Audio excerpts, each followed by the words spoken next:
Hello and welcome back to Read Becca for my weekly chatty catch-up on everything I'm reading. I didn't finish so much this week for once, which is unusual, but I only finished one book, so I do have a pile, though, as per usual. So the one book I finished is Fevered Star by Rebecca Roanhorse, and this is the second book in, I think, a trilogy. It's very Mesoamerican, great setting, in terms of this being like a high fantasy based on mythology that we don't see a lot.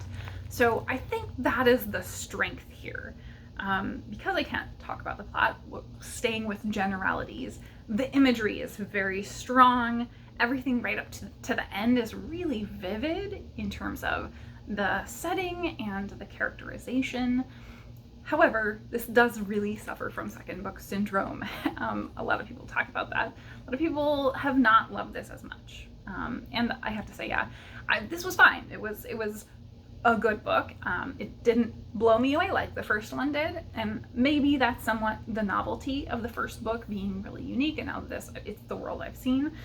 So this remains with that imagery being the strength, the characters being really distinct. However, in the second book, we get thrown in a lot more new characters who are major secondary characters, I would say.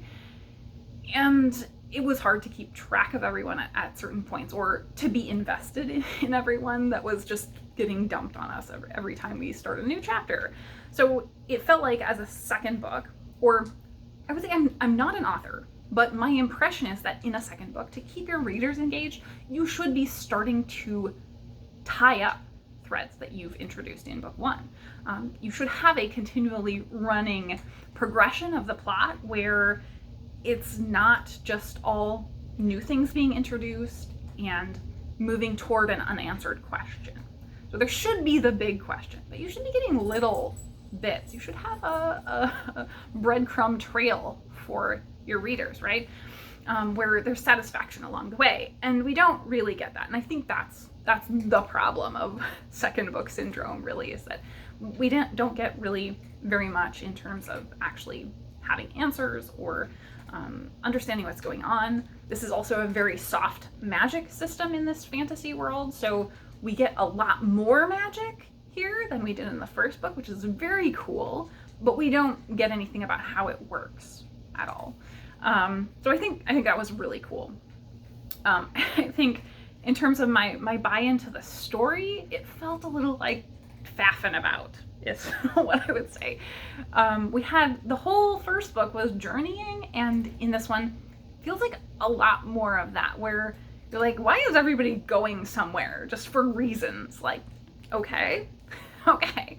Yeah, so I don't know. It felt a little directionless, I would say, but the conclusion was very compelling, was very vivid, and really made me want to get into the third book.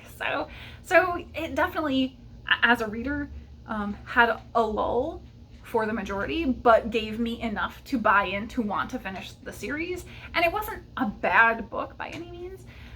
It was good, but didn't blow me away like the first. So I think that's about what I have to say about Fevered Star. Yeah, if you want to hear more spoilery, I will happily tell you down below. I don't think I will, be doing a standalone review, because I just don't feel like there's enough to talk about with even the plot. There's a few major developments, but it was overall a fairly short entry and didn't progress a whole ton. So that's the one thing I finished.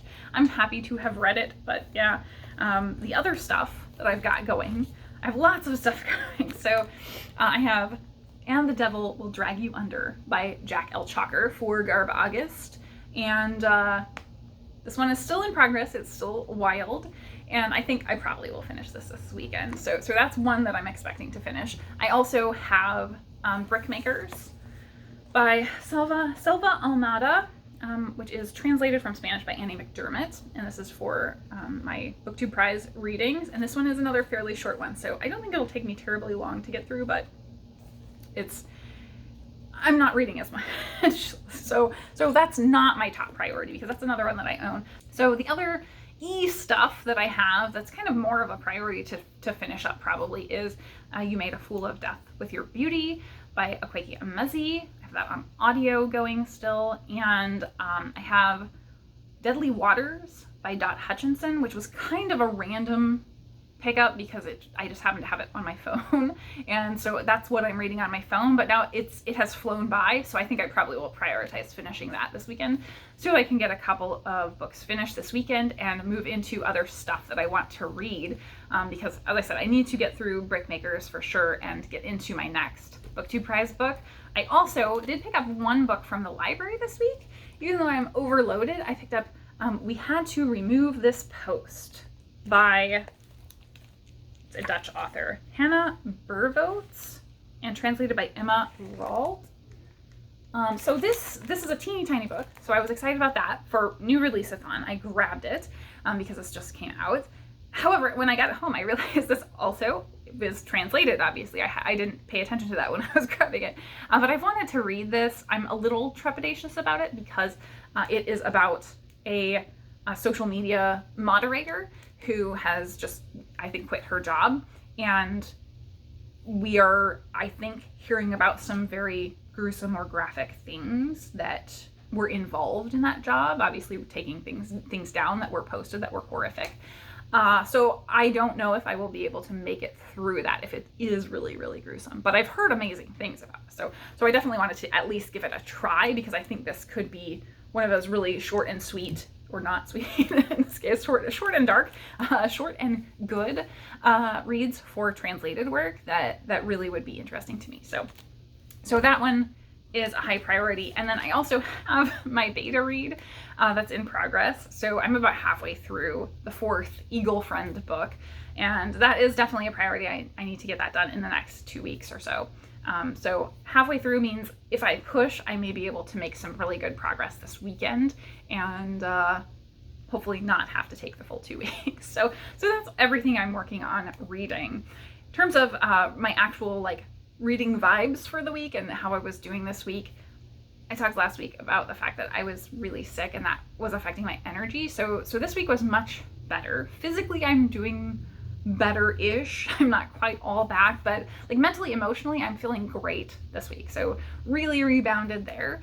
I still was feeling really a lot of energy drain, and I think oddly, I was not feeling sick otherwise in any way, but my day about noon would just hit a wall and I was wiped out, basically just wanted to go to bed at noon every day this week. So work was really tough in terms of having the energy to do it, and was actually trying to struggle to stay awake during the workday. So fortunately, I'm working at home, so I was able to get up or go to my standing desk that I have, or it's basically a table with the desk on top. So that helped for sure to keep me awake. I also had really beautiful weather. We finally are under 100. Our temperature has dropped down into the kind of upper 80s, so not super pleasant, but it feels great after being in the hundreds for basically 2 months almost. And we had flooding a couple weeks ago, so a road near me is still closed from the flooding. That's my most direct route to my favorite lake park. And I was concerned because that road was still closed that the lake park might still be flooded because it does flood pretty regularly. But I did make it out to the park going a different way. And so I got some footage of that in my clips at the end, and it was just really delightful, and it felt so good because I was able to go out and actually walk the whole longer route there, which is about 4 miles, and I haven't done that in a really long time. So that means everything at the gym that I've been doing to kind of reinvigorate my PT, all the strengthening of my knees is working. So I'm very happy for that. I didn't have any major pain. It was definitely grating on me as I was getting toward the end, but I was fine. I was able to keep up a good pace, no massive fallout the day after. Normally my knees kind of swell up really bad because I have no cartilage in my knees basically. So I really was thrilled to be able to do that. It made me so happy. The weather was beautiful. It was right around sunset, so I was getting back to my car right as the sun was setting. It was just gorgeous day. So I think that's pretty much it for my week. Honestly, it was a very low-key week. The one thing in terms of pets, big update, you'll see a lot of footage. I was so tempted to put in a ton of footage of the cats cuddling. So I really am gonna hold back on that, not blow you away with loads of overwhelming minutes of footage. But I did include some because Gumbo has been on anxiety medication for like 2 weeks now, 3 weeks now, and is doing really, really fantastically on it. And this week she decided that she likes hanging out on the futon in my office, or like it's the office/cat room. So we've had a lot of cuddle piles on the futon with all the pets, and she has really been warming up to me sitting down near, not directly next to her, but near her and petting her and just sitting there and being petted and tolerating it and not running away. And that has been really, really shocking, and like I can't stand it how cute it is to see all of the pets clumped up, and specifically Gumbo and Cinnamon, my dog, have been cuddle buddies. So you'll see they're too cute. She does not run away when he gets close. Like he will almost step on her and she just stays and tolerates it and shifts herself a little bit so that he doesn't mush her. But yeah, they have been just cuddling away, and it's very adorable. So they're making my week very happy. In my recommendations for the week, we have several things. So Willow from Books and Bow has been traveling and is in The Hague. So we got a lovely tour of the bookshops there, and just really, really cool bookshops. It makes me want to go visit, definitely. I love a good bookshop tour. So that one is really fantastic.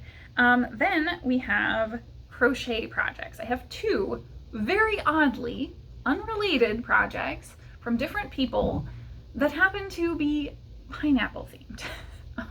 So the first one is that a good friend of mine actually made their first Ravelry pattern, and it is for a pineapple drawstring bag. It's a crochet pattern. So I will link that one down below. It's a dice bag. So if you were interested in that at all, check that pattern out. And then the other one is my favorite person for crochet tutorials, Fiber Spider. They're very calming, very mellow. They do mostly crochet, but there is some like readings of children's classics they've been working on, or actually there's poetry as well. So Wind in the Willows is the one I've been most following. But lots of crochet. Occasionally there's food, cooking videos. Very calming, mellow voice, really relaxing. So if you need some relaxing content in your stream, definitely go subscribe to Fiber Spider. But this is also a bookish crochet pattern that is a pineapple. It's a pineapple bookmark pattern, and so it looks like mirrored pineapples basically. It's very cool. So I'm definitely planning to make that. I need to go get some crochet thread because I don't have any of that. So that sounds like it's going to be a fun new thing to try, and to make some crocheted bookmarks. I've never done that before. So yeah, so check that one out. And then the final one is not a happy one. So I want to share with you that my state is awful. So news broke this week, or it became more wide, that the law is going into effect the 28th of August, I believe, it's 20-something of August, that school librarians specifically, may face charges for exposing children to explicit content. Now, of course, we know that means that it has been kind of manipulated to some degree. I agree with not exposing school children to actual explicit content like pornography, but that's being used by parents to kind of warp it into anti-LGBTQ reading, of course. So we are now hearing these stories that are breaking are that certain schools have advised their school librarians to pull books that they think may be threatened by that. So that is not the guidance of the kind of overseeing group of the school librarians in the state. However, certain schools are kind of preemptively being overcautious and removing books from their shelves. And so that is incredibly horrifying and disappointing. Of course, yeah, it's very, very sad to see that happening. You know, my state has been continuously a problem, that it's extremely conservative. We have had threats like this before, and I think this is the most extreme to go into effect. But fortunately, it is getting national attention, and it's getting a lot of uproar about it, that this is ridiculous. And so with more of that, I think hopefully we can turn it around, and in the next legislative cycle get some movement toward backtracking on this being a law. So I will link the news story about that down below so you can read up on that yourself. But very sad news in the bookish world for my state. So sorry to end it on a sad note. However, we will turn it around with all my great stuff from this week's clips. So as always, thank you guys so much for watching. We have these lovely Bella caps at the store, so we're gonna make some mushroom tacos for dinner. Just sauteing now. We've got onions, some yellow squash, because I didn't have any zucchini, and mushrooms with garlic, salt, and pepper, my usual, and then smoked paprika and chipotle powder and chili powder. So we've got our mushroom tacos with, I happen to have spinach rather than lettuce, Greek yogurt, plain, and some mango salsa and avocado. They're lovely mushrooms. Hang on, cinnamon.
You're working hard?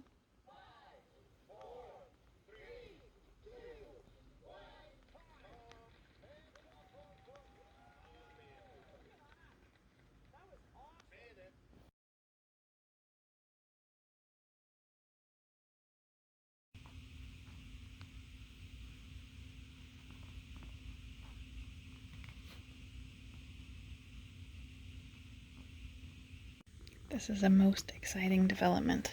I have joined the cuddle pile. Oh, that's so nice. So nice, Ruby. Back over here. She's being so tolerant. Dumbo has determined that sitting on the couch getting pets is a pretty good time for a cat, huh? Yeah, it's pretty nice, huh? Yeah. That's pretty good for a cat. Yeah, do you like that? Got your needy paws?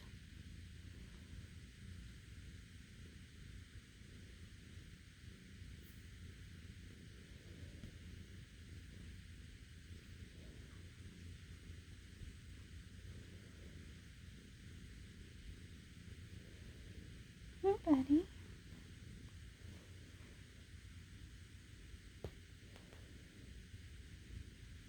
Don't touch me. You're getting real close. Yeah.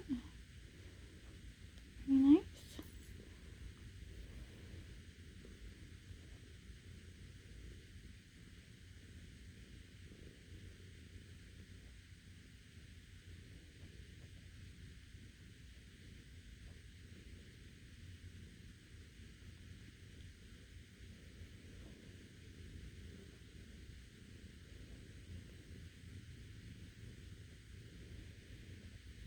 Good girl.